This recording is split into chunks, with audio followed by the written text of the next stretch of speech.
This is time that we discuss Aldous Huxley. Huxley was born in 1894 and he died in 1963.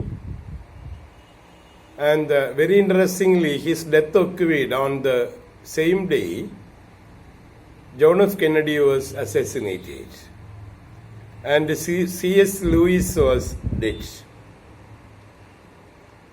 The death of Aldous Huxley took place on 22nd November 1963. So it was in that day John F. Kennedy was assassinated and C.S. Lewis, another great literary critic, became dead on the day. So, and these three people are found meeting in the Hades, in the purgatory. And there are literary works portraying these three people meeting in the purgatory. Aldous Huxley was a novelist, poet, essayist, story writer, and playwright. He was also a philosopher, especially on the Indian philosophy and mythology. And he belonged to the prominent Huxley family. His mother was Matthew Arnold's niece. And he studied at Oxford University and came into connection with many prominent people of the time, including Bertrand Russell, Clive Bell, D.H. Lawrence. He came into friendship with the Bloomsbury group of writers, like Bertrand Russell, Clive Bell, and D.H. Lawrence. And fortunately, he taught George Orwell at Eton College. When he was teacher at Eton College, he had the opportunity to teach George Orwell. And early in his career, he started a magazine, Oxford Poetry. And in the magazine, he published his poems and stories. And in the mid-career of Aldous Huxley, we find him writing travel books, then film stories and film scripts. Aldous Huxley is also popular as a film script writer. Towards the end of his career, he reached America and settled in Hollywood and wrote many number of film scripts. And there are a few popular film scripts written by him, like Madame Curie, Pride and Prejudice, Jane Eyre, Alice in the Wonderland. But Alice in the Wonderland is uncredited and it was not used for film. He produced a biography of Louis Carroll also. Aldous Huxley was a famous film script writer. He worked as part of the Hollywood film industry towards the end of his career. And he became dead also in America. He wanted to become an American citizen and tried to win naturalization, but failed in that attempt because so he was not happy with the conditions of naturalization. So he refused to become an American citizen, but remained in America, and he became dead also while staying in America. And about the death I told you, he was dead on 22nd November 1963. And Aldous Huxley spent his life as a pacifist, a humanist, and a satirist. And later became interested in parapsychology and philosophical mysticism. And particularly he was interested in universalism. And famously he edited the letters of D.H. Lawrence. On the death of D.H. Lawrence, he edited the letters of D.H. Lawrence. And it was his friend Gerald Heard who introduced him to the Vedanta philosophy. And he came into friendship with Prabhavananda and Jiddu Krishnamurti.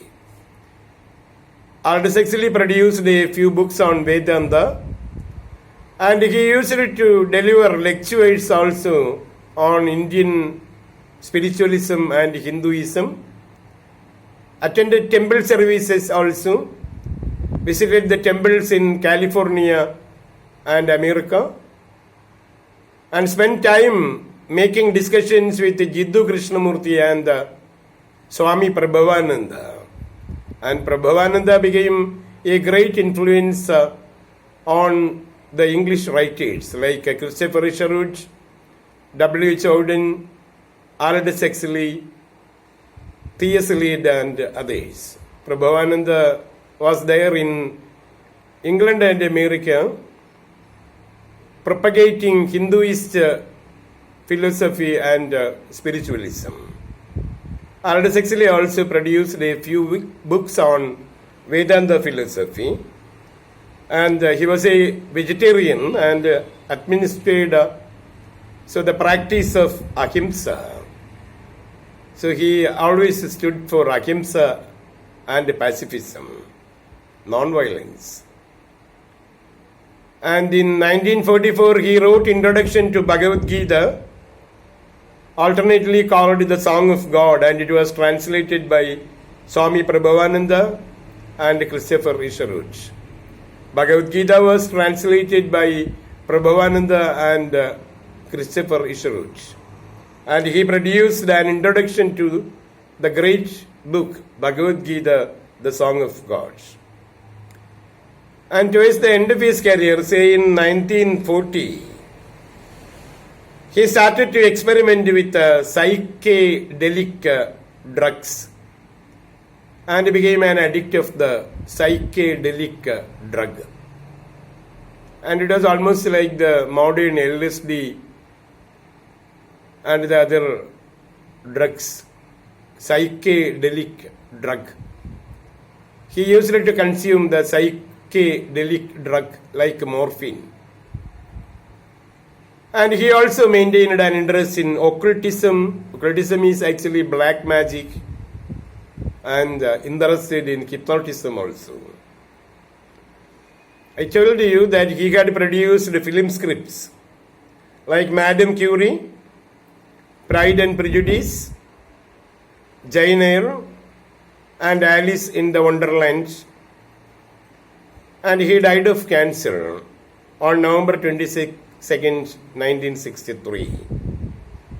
I told you the death took place on the same day the assassination of John F. Kennedy took place. And the assassination took place a few hours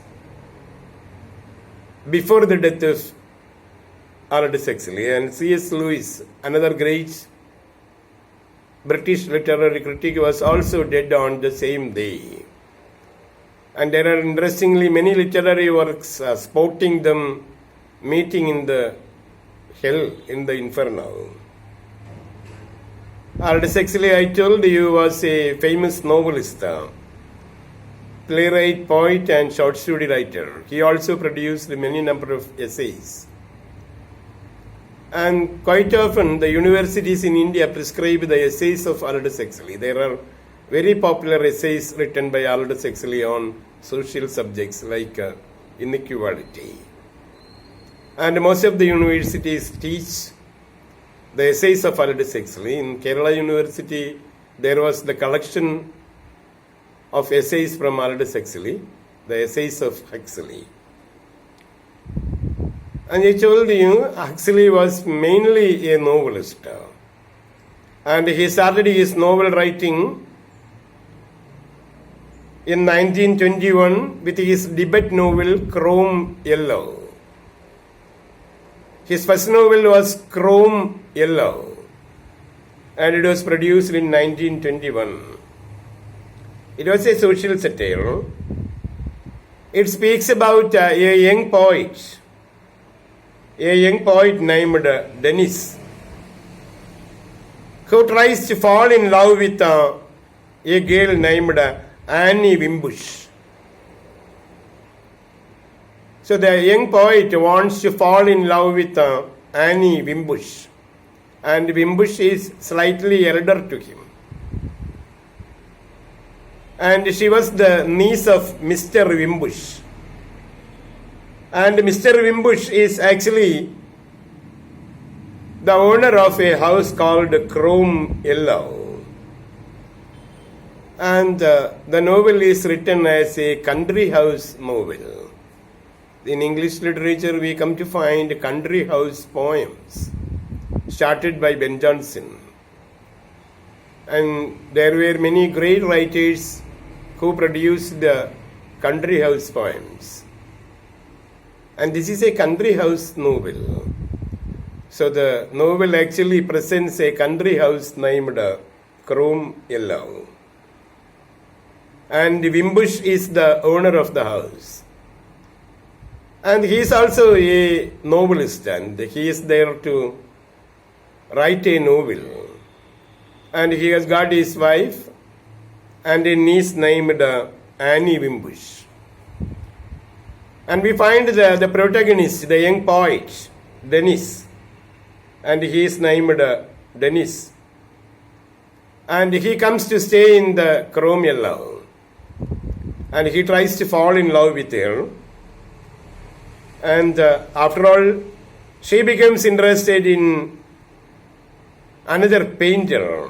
And there was a painter named Gombold. She prefers Gombold, a painter, over the poet Dennis. She likes to love, or she prefers to love Gombold, not Dennis Stone. And the protagonist is named Dennis Stone. D-E-N-I-S, Dennis Stone, S-T-O-N-E, Stone. And there are many interesting characters in the novel. And one character is named Scogan.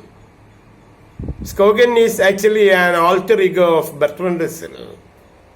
Bertrand Russell was a friend of Aldous Huxley. And Bertrand Russell was also there at the time when T.S. Eliot came to London. And Eliot also stayed with Bertrand Russell in his house. After getting married with Vivian Haywood, T.S. Eliot started staying with Bertrand Russell. And there was the rumor also that Russell was trying to make love with Vivian Haywood. And T.S. Eliot suspected the relation between Russell and Vivian. He quarreled with Bertrand Russell also in this regard and left the house and started staying separately. And it was at the time Bertrand Russell came into friendship with Aldous Huxley also. The Bloomsbury writers like Clive Bell, D.H. Lawrence. Bertrand Russell was also part of the Bloomsbury group of writers.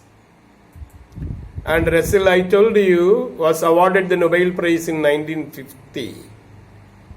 And he is popular for his Principia Mathematica, Principles of Mathematics. Russell was a great mathematician, a philosopher, and a pacifist who went round the world lecturing on pacifism, speaking against war. Aldous Huxley was also a pacifist, advocated peace. And in this novel, interestingly, he presents Bertrand Russell in the shape of Scogan, S-C-O-G-A-N. And Scogan disguises as a lady.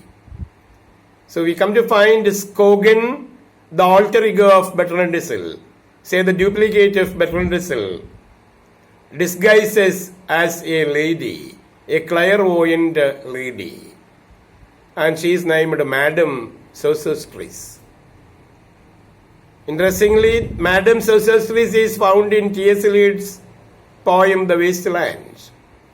She is there introduced as a clairvoyant lady making prophecies on the future of people, telling the people about their future, working as an occultist and a clairvoyant. And actually the name has been taken from Aldous Huxley's novel Crome Yellow. In Crome Yellow we find a character named Scogan. an alter ego of Bertrand Russell, disguises as a woman and comes to a fair, and she is named Sorceress. And he tries to fall. The disguised lady tries to seduce the other ladies who visit the fair. And so the clairvoyant lady Sorceress even predicts a war. And the name Sorceress was used by T.S. Eliot for his poem Wastelands. I told you that in the novel Crome Yellow, the central character Dennis Stone tries to fall in love with a lady named Annie Wimbush.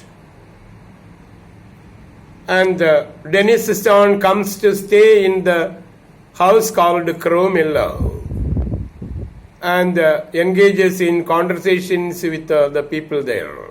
And there are many number of people visiting the house, including some writers also.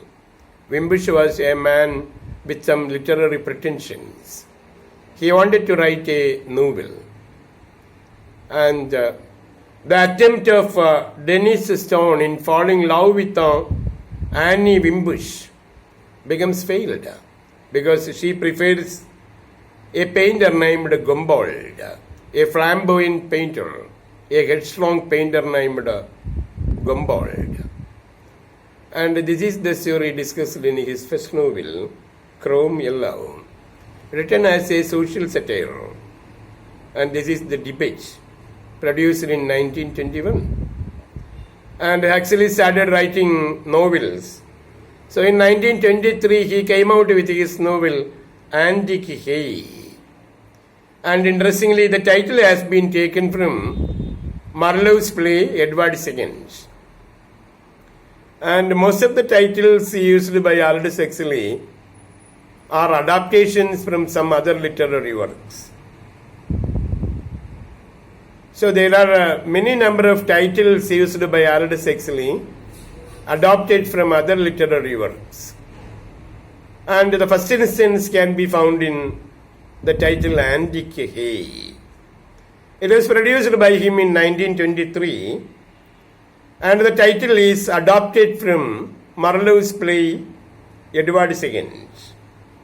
So in Edward II, we come to find a gay king interested in homosexual life. And he had been in love with his male friend Gaveston. But Gaveston is expelled from the country. His father expelled Gaveston from the country. And after all, when the father became dead, Edward II became the ruler. And he made negotiations with the barons and called Gaveston back. And his only demand was to call Gaveston back. And he continued to have his homosexual relation with Gaveston. And he doesn't continue or like to have sexual relation with his wife. And in the play, Edward II, we come to find Edward II in a very happy mood when he comes to learn that his male friend Gaveston is supposed to come. He becomes very happy. And so he comes to say that his people will dance the Antic Gay. So the people will welcome Gaveston and dance with the goat feet, the Antic Gay. So my men, like satyrs, grazing on the lawns, and his men are compared to gods, heavenly gods, satyrs.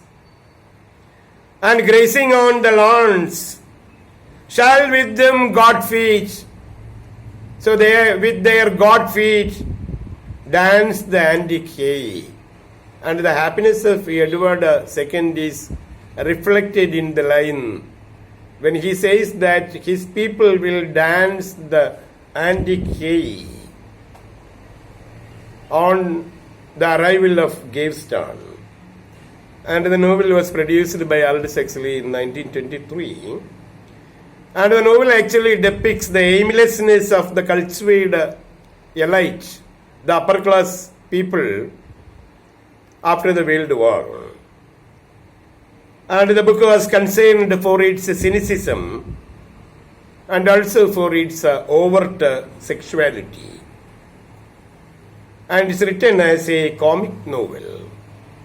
Antic Gay was produced by him in 1923, and the title is adopted from Edward II, the play written by Christopher Marlowe. In the first act of the play, say in scene 1 itself, Edward II is found in a very happy mood because his male friend Gaveston is supposed to come. And he comes to say that his men, like satyrs grazing on the lawns, will dance with their god feet the Antic Gay. Antic Gay is a kind of happy dance. And this is the title used by Aldous Huxley for his second novel, Antic Gay, written as a comic novel, presenting the aimless society, upper class society, after the World War I. And the book noted for its cynicism and overt sexuality. And the third novel of Aldous Huxley was Those Barren Leaves.